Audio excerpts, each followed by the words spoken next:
होते हैं, कांच के गोले के भाग होते हैं जिनकी एक सतह पर पॉलिश करके उसे अपारदर्शी बना दिया जाता है।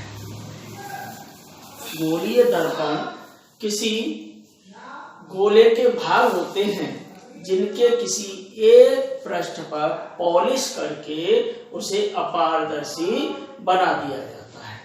जैसे गोलीय दर्पण दो प्रकार के होते हैं। जैसे ये कोई गोला है, स्फीयर, ध्यान देना, इसमें इतना हिस्सा हमने काट लिया, तो इसके एक हिस्से पर अगर हम पॉलिश कर देते हैं तो जो पॉलिश की जाती है वो सिल्वर की पॉलिश होती है, लेड ऑक्साइड उसके ऊपर परत चढ़ा दी जाती है। इस तरीके से जो दर्पण बनते हैं, इस तरीके से जो पृष्ठ बनते हैं उन्हें दर्पण कहते हैं, गोलीय दर्पण कहते हैं। गोलीय दर्पण में दो पृष्ठ होते हैं, एक अंदर का पृष्ठ दबा हुआ पृष्ठ, एक उठा हुआ तल। यानी जो दबा हुआ पृष्ठ होता है उसे अवतल पृष्ठ कहते हैं और जो उठा हुआ पृष्ठ होता है उसे उत्तल पृष्ठ कहते हैं। अब अगर हम किसी दर्पण के, गोलीय दर्पण के उठे हुए तल पर पॉलिश कर दें तो अंदर वाला तल यानी अवतल तल से परावर्तन होता है, तो इसे हम अवतल दर्पण कहते हैं। और यदि अंदर वाले तल पर पॉलिश कर दें और उसका उठा हुआ तल परावर्तन का कार्य करता है तो उसे हम उत्तल दर्पण कहते हैं। जैसे ये आपका तल है, इसके उठे हुए तल पर हमने पॉलिश कर दी है तो ये अवतल दर्पण है। ये क्या है? अवतल दर्पण, कॉनकेव मिरर। दूसरा होता है आपका, अगर हम इसके दबे हुए तल पर, अंदर वाले तल पर पॉलिश कर दें तो ये उत्तल दर्पण बन जाता है। इसे कॉन्वेक्स मिरर कहते हैं। यानी यहां से आप समझ गए होंगे what is a spherical mirror. Spherical mirror is a part of A sphere whose one side is polished by silver and then lead oxide.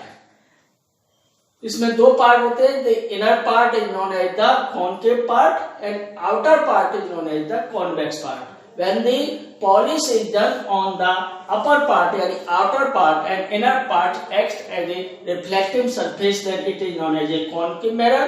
And when the polish is done on the inner surface and outer surface works as a reflecting surface, then it is known as the convex mirror. तो इसको आप समझ लीजिए, concave mirror क्या होता है, convex mirror क्या होता है। ये एक किसी स्फेरिकल यानी कांच के गोले के भाग होते हैं जिनके एक पृष्ठ पर पॉलिश कर दी जाती है, दूसरा वाला पृष्ठ परावर्तन का कार्य करता है, तो ये अवतल दर्पण, उत्तल दर्पण होते हैं। इनकी संबंधित कुछ परिभाषाएं हैं। पहली चीज है आपका पोल यानी ध्रुव। तो दर्पण का जो मध्य बिंदु होता है, जो केंद्र होता है दर्पण का मध्य बिंदु, यानी जैसे ये दर्पण है, गोला दर्पण है, इसका ये वाला point, this is known as the pole of the mirror, यानी ध्रुव कहते हैं इसे। ये दर्पण है, जैसे इस तरीके से गोला है, इस गोले में से हमने इतना हिस्सा काट लिया तो ये दर्पण बन जाएगा, और इस दर्पण का ये जो मध्य वाला बिंदु होता है, केंद्र वाला बिंदु जो होता है, उसे हम पोल कहते हैं। ये दर्पण जिस भी गोले के भाग होते हैं उसके केंद्र को वक्रता केंद्र कहते हैं। ये दर्पण जो होते हैं, गोलीय दर्पण होते हैं, जिस गोले के भाग होते हैं, यानी पहली चीज थी आपकी ध्रुव, पोल, दूसरी चीज है वक्रता केंद्र,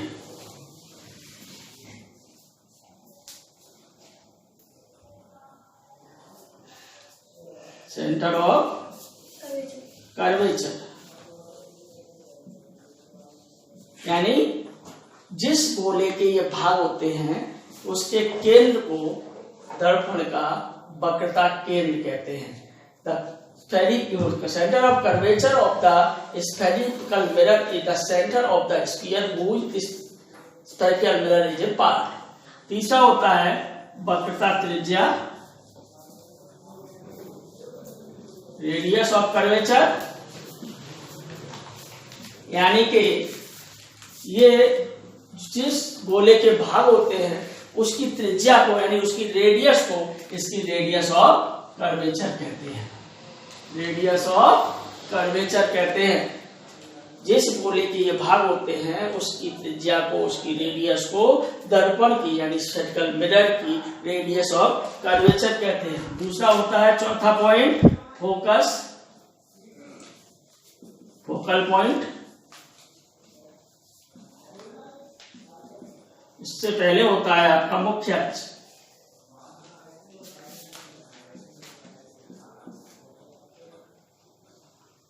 मुख्य अक्ष का मतलब होता है प्रिंसिपल एक्सिस, यानी कि गोले के पोल यानी स्फेरिकल मिरर के पोल और सेंटर ऑफ कर्वेचर को मिलाने वाली जो लाइन जाती है उसे हम इसकी मुख्य अक्ष कहते हैं। ये इसकी मुख्य अक्ष है। गोले के पोल और सेंटर ऑफ कर्वेचर को मिलाने वाली रेखा मुख्य अक्ष, दर्पण की मुख्य अक्ष, प्रिंसिपल एक्सिस, यानी line joining the pole and the centre of curvature of the spherical mirror is known as the principal axis. अब फोकस जो होता है that is the point in on the principal axis, यानी जो किरण दर्पण पर समांतर आती है वो अपवर्तन के पश्चात, परावर्तन के पश्चात जिस बिंदु से जाती है that is known as the focus of the mirror, spherical mirror. यानी जो किरण मुख्य अक्ष के समांतर दर्पण पर आपतित होती है, परावर्तन के पश्चात वो जिस बिंदु से मुख्य अक्ष के से जाती है उस बिंदु को फोकस कहते हैं, उस बिंदु को फोकस कहते हैं। The ray which is coming parallel to the principal axis of a mirror after reflection passes through the point on the principal axis is known as the focus of that mirror, and the distance between the pole and focus is known as the focal length. Number 6, focus दूरी। Focal length is the distance between the focus and the pole of the mirror. Focus से लेकर के पोल तक की दूरी को हम क्या कहते हैं? Focal length of the mirror. अब जब हम किसी भी बिंब का या किसी भी वस्तु का प्रतिबिंब दर्पण से बनाते हैं तो हम जानते हैं कि कोई भी बिंब या वस्तु रखी हुई है दर्पण के सामने तो इससे सभी दिशा में बहुत सारी किरणें निकलेंगी और वस्तु से बहुत सारी किरणें निकल करके दर्पण पर आपतित होंगी और परावर्तित होने पर जहां पर ये किरणें मिलती हैं उसे हम उस बिंदु का प्रतिबिंब कहते हैं। उस बिंदु पर इसका प्रतिबिंब बनता है। प्रतिबिंब क्या होता है? किसी वस्तु से चलने वाली किरणें किसी दर्पण या किसी सतह से टकराकर जब जिस बिंदु पर मिलती हैं उस बिंदु पर वस्तु का प्रतिबिंब बनता है। जैसे कोई वस्तु रखी हुई है, प्रकाश किरण गिर रही है, सूर्य की किरण गिर रही है इस बोर्ड पर, बोर्ड से परावर्तित होकर हमारी आंख पर गिर रही है तो हमारी आंख पर इसका प्रतिबिंब बन रहा है रेटिना पर और वो वस्तु हमें दिखाई दे रही है। यानी कि परावर्तन के पश्चात वस्तु से परावर्तन के पश्चात किरणें जिस बिंदु पर मिलती हैं उस बिंदु पर प्रतिबिंब बनता है। तो प्रतिबिंब बनाने के लिए कुछ नियम है। नंबर 1 है आपका प्रतिबिंब बनाने के लिए कि इससे हम 2 किरणें निकालते हैं वस्तु से। एक किरण तो जाती है वस्तु मुख्य अक्ष के समांतर और वो परावर्तन के पश्चात फोकस से जाएगी। जैसे आपका यह अवतल दर्पण है, इस पर एक किरण हम इसके समांतर निकालेंगे मुख्य अक्ष के, ये हमेशा फोकस से जाएगी। हमेशा कहां से जाएगी? फोकस से। ध्यान रखें जब प्रतिबिंब हम बनाएंगे तो ये 2 किरण बनाएंगे। एक किरण जो मुख्य अक्ष के समांतर आएगी वस्तु से वो परावर्तन के पश्चात फोकस से जाएगी और एक किरण जो कि इसके वक्रता केंद्र से जाएगी और वो वक्रता केंद्र से ही वापस लौट जाएगी। जो किरण वक्रता केंद्र से जाएगी वो किरण वक्रता केंद्र से ही वापस लौट जाएगी। ये 2 किरणें मिलाएंगे हम और ये दोनों किरणें जिस बिंदु पर कट करेंगी उस बिंदु पर वस्तु का प्रतिबिंब प्राप्त होगा। इसके अलावा एक और बना सकते हैं जरूरत पड़ी तो कि जो किरण फोकस से जाएगी वो परावर्तन के पश्चात समांतर हो जाएगी। अगर किरण फोकस से जाती है तो वो परावर्तन के पश्चात मुख्य अक्ष के समांतर हो जाती है। यानी ध्यान रखें जब हम प्रतिबिंब बनाएंगे दर्पण के द्वारा, इन 3 किरणों को बनाने की कोशिश करेंगे और जहां परावर्तन के पश्चात ये मिलेंगी वहीं पर वस्तु का प्रतिबिंब बनेगा। एक किरण मुख्य अक्ष के समांतर चलाएंगे, that will pass through the focus, और दूसरी किरण हम सेंटर ऑफ कर्वेचर से पास करेंगे, वो वहीं से वापस हो जाएगी। तीसरी किरण अगर जरूरत पड़ी तो फोकस से जाएगी और वापस लौट करके समांतर। इसके आधार पर अब हम आपको बताने जा रहे हैं कि अवतल दर्पण उत्तल दर्पण से किसी वस्तु का प्रतिबिंब किस प्रकार से और कैसे बनेगा। हाँ बच्चों, तो अवतल दर्पण से प्रतिबिंब कैसे बनेंगे विभिन्न स्थितियों में। इससे पहले मैं एक चीज बताना चाहूंगा कि प्रतिबिंब 2 प्रकार के होते हैं। नंबर 1 होता है वास्तविक प्रतिबिंब और दूसरा होता है आभासी प्रतिबिंब। यानी कि परावर्तन के पश्चात किसी भी दर्पण से, उत्तल हो या अवतल हो, किरणें अगर वास्तव में मिलती हैं किसी बिंदु पर तो हम प्रतिबिंब वास्तविक बनता है, और दर्पण के पीछे जाकर के बढ़ाते हुए मिलती हैं, यानी मिलती हुई प्रतीत होती हैं। ध्यान रखना, दर्पण के पीछे मिलेंगी तो हमेशा आभासी प्रतिबिंब बनेगा। वास्तविक प्रतिबिंब हमेशा सीधा होता है, वो उल्टा होता है, यानी रियल इमेज ऑलवेज इन्वर्टेड होती है। उल्टा का मतलब इन्वर्टेड, उल्टी बनेगी, और आभासी प्रतिबिंब हमेशा सीधा होता है। ठीक है ना। वास्तविक प्रतिबिंब जहां पर किरणें वास्तव में मिलती हैं, आभासी प्रतिबिंब जहां मिलती हुई प्रतीत होती हैं। आभासी प्रतिबिंब सदैव दर्पण के पीछे बनेगा, और जैसे आप अपना चेहरा देखते हैं मिरर में, बहुत सुबह सुबह देखते हैं, तो आभासी प्रतिबिंब बनता है, वास्तविक नहीं बनता है। दर्पण के पीछे जो भी प्रतिबिंब बनते हैं वो सदैव आभासी प्रतिबिंब बनते हैं। तो इस तरीके से आपके जो प्रतिबिंब बनेंगे उनको हम बनाएंगे इसमें, और किस तरीके से कौन सा प्रतिबिंब बनता है। जब वस्तु किसी अवतल दर्पण के सामने अनंत पे रखी है, यानी ये मान लीजिए कोई अवतल दर्पण है, इसके सामने कोई वस्तु, यहाँ पे इसका फोकस एक बनाएंगे, एक वक्ता केंद्र बनाएंगे। मान लीजिए वस्तु अनंत पर रखी है, तो अनंत से आने वाली किरण को हम एक पैरेलल किरण निकालेंगे जो फोकस से जाएगी, और दूसरी किरण आपकी, एक मिनट, किरण आएगी, एक किरण किसी भी एंगल पर गिरती है तो ये वापस परावर्तित उसी कोण पर हो जाती है, यानी angle of incidence equal to angle of reflection, और दूसरी किरण सी से जाती है, वो वहीं से वापस लौट जाती है। ये दोनों जहां मिलेंगी वहां पर प्रतिबिंब बनता है, यानी बिंदु F पर, यानी फोकस पर बिंदु प्रतिबिंब बनता है। दिखाई दे रहा है कि वस्तु हमारी इधर कहीं अनंत पर रखी हुई है, तो इसका प्रतिबिंब उल्टा बन रहा है। किरणें वास्तव में मिल रही हैं तो वास्तविक प्रतिबिंब है, यानी प्रतिबिंब बनता है, इसकी कंडीशन बनेगी उल्टा, वास्तविक फोकस पर और दर्पण के सामने। चौथा बहुत छोटा बनेगा। ये इसकी स्थितियां होंगी जब वस्तु अनंत पर रखी है। ध्यान दें कि इसका प्रतिबिंब सदैव उल्टा बनेगा, वास्तविक बनेगा, फोकस पर बनेगा, दर्पण के सामने बनेगा और बहुत छोटा बनेगा। दूसरी कंडीशन है वस्तु वक्रता केंद्र तथा अनंत के बीच रखी है। इसको बनाते हैं हम। ये मान लीजिए आपका दर्पण है,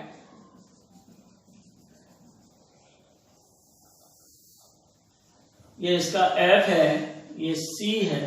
वस्तु मान लीजिए यहां पर रखी है C और अनंत के बीच। तो एक किरण इससे हम सदैव समांतर गुजारेंगे जो कि अब परावर्तन के पश्चात फोकस से जाएगी, और दूसरी किरण हम C से गुजारेंगे जो यहीं से वापस लौटेगी।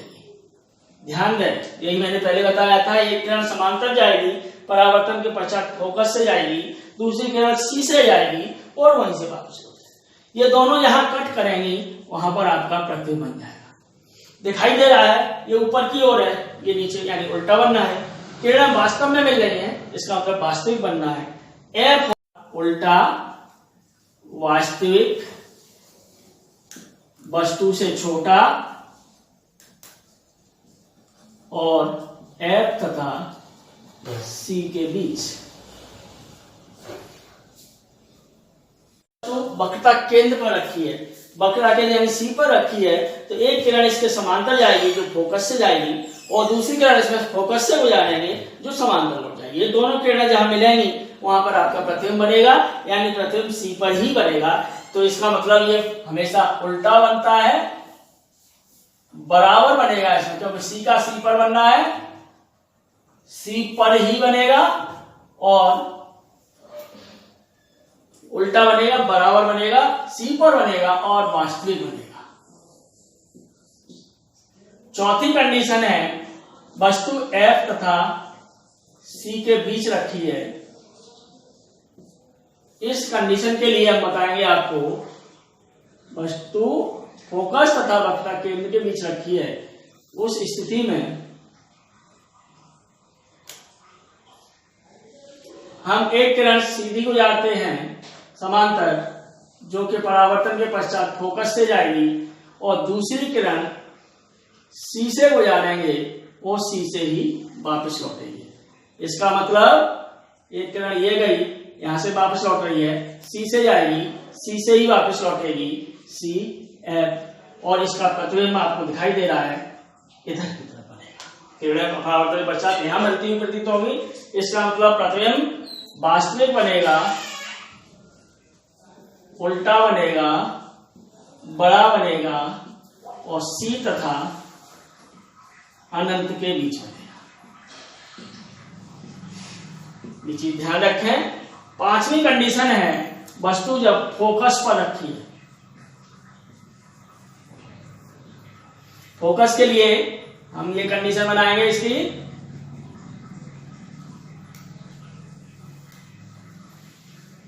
एफ सी, एक किरण सी से जाएगी, वो सी से ही वापस लौट जाएगी, दूसरी किरण समांतर जाएगी, वो फोकस से वापस लौटेगी, और ये किरणें अनंत पर जाकर मिलेंगी, यानी समांतर जाएंगी, कहीं पर भी नहीं मिलेंगी। तो अगर वस्तु फोकस पर रखी है तो इसका जो प्रतिबिंब बनेगा वो अनंत पर बनेगा, बहुत बड़ा बनेगा, वास्तविक बनेगा तथा उल्टा बनेगा। ये 5 कंडीशन हो गई एक अवतल दर्पण से प्रतिबिंब के बनने की स्थितियां, जिन्हें आप विशेष रूप से ध्यान रख लें, क्योंकि जब न्यूमेरिकल करेंगे तब इनकी आवश्यकता पड़ेगी। अगली स्थिति है कि वस्तु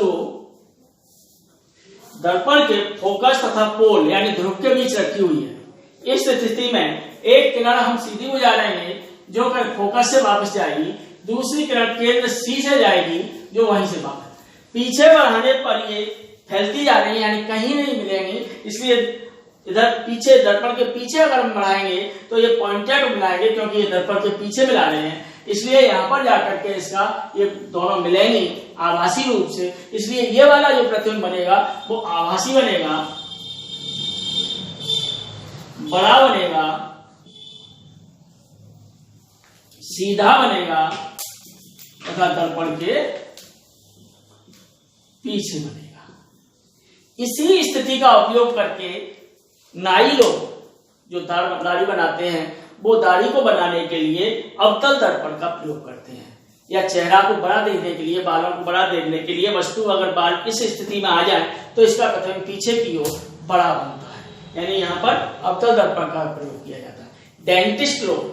डेंटिस्ट लोग भी दांतों की स्थिति को पता करने के लिए इसी स्थिति का प्रयोग करते हैं, अवतल दर्पण का प्रयोग। ये ध्यान रखना, ये कॉम्पिटिशन में भी आ जाता है कि अवतल दर्पण का प्रयोग कहाँ और किस स्थिति में होता है। डेंटिस्ट लोग करते हैं, नाई लोग बाल बनाने के लिए करते हैं, दाढ़ी के बाल बनाने के लिए और लोग करते हैं। इसके बाद अगली स्थिति है उत्तल दर्पण से प्रतिबिंब का बनना।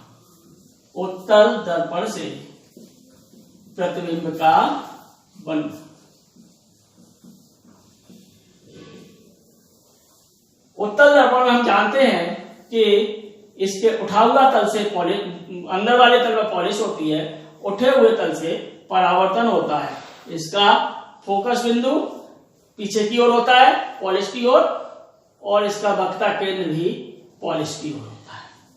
अब इसके सामने अगर वस्तु रखी है तो उसकी स्थिति एक ही होगी, चाहे यहां रखे चाहे कहीं भी हो सकती है वस्तु, तो उसको हमें कहीं भी रखना, वस्तु कहीं भी रखी है, वस्तु कहीं भी रखी है, इस स्थिति में एक किरण सीधी जाएगी जो परावर्तन के पश्चात फोकस से जाती हुई प्रतीत होगी, फोकस से जाती हुई प्रतीत होगी, और दूसरी किरण सी से जाएगी, यानी वक्रता केंद्र से जाएगी, जो यहीं से वापस लौटेगी, ये ऐसे जाएगी।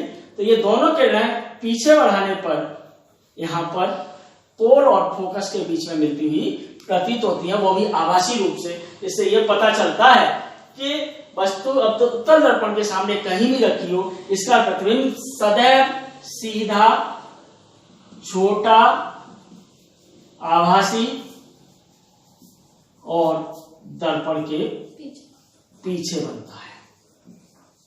इसी स्थितियों का प्रयोग करके गाड़ियों में पीछे वाले वाहन बैक व्यू मिरर जो होते हैं वो उत्तल दर्पण होते हैं, क्योंकि जो गाड़ियां पीछे आ रही होती हैं वो सदैव हमें छोटी और सीधी दिखाई देती हैं, और वो हमें पीछे की ओर ज्यादा दूर है तो पास दिखाई देती हैं, जिससे कि हम अपनी साइड दे सकें। यानी गाड़ियों में बैक व्यू मिरर के लिए उत्तल दर्पण का प्रयोग किया जाता है।